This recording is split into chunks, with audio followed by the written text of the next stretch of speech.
بنی اسرائیل میں دو بھائی تھے، ایک مسلمان دوسرا کافر۔ دونوں مچھلیاں پکڑنے کا کام کرتے تھے۔ کافر بت کو سجدہ کرتا تھا، مگر اس کے جال میں اتنی مچھلیاں آتی تھی کہ جال کھینچنا مشکل ہو جاتا تھا، اور مسلمان بھائی کے جال میں اکثر صرف ایک مچھلی آتی تھی، مگر وہ شکر ادا کرتا تھا اور سب سے گزارا کرتا تھا۔ ایک دن مسلمان کی بیوی نے کافر کی بیوی کو زیور اور عمدہ لباس میں دیکھا تو دل میں حسرت آ گئی۔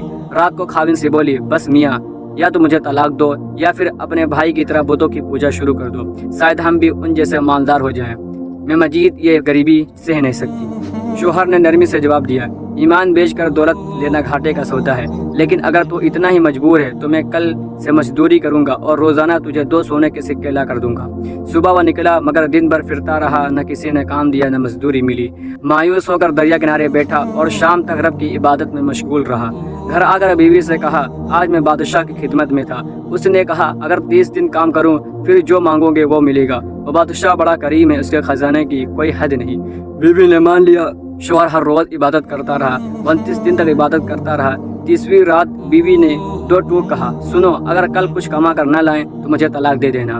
اگلے 30ویں دن صبح شوہر ایک یہودی کے پاس گیا جو مزدوری تو دے رہا تھا مگر کھانے کا انتظام نہیں تھا، سو اس نے روزہ رکھ لیا اور کام پر لگ گیا۔ اسی دن ایک اجنبی شخص گھر آیا اور دروازہ کھٹکھٹایا، بیوی کو 29 سونے کے سکے دے گیا، کہا تمہارا شوہر 29 دن بادشاہ کی خدمت میں کرتا رہا مگر 30ویں دن کسی اور کے پاس چلا گیا، اگر وہ آج بھی کام کرتا تو بہت بڑا انعام ملتا۔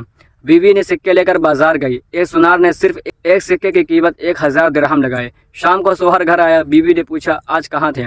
کہا آج میں ایک یہودی کے ساتھ مزدوری کر رہا تھا۔ تب بیوی نے صرفیہ کا سارا واقعہ سنایا۔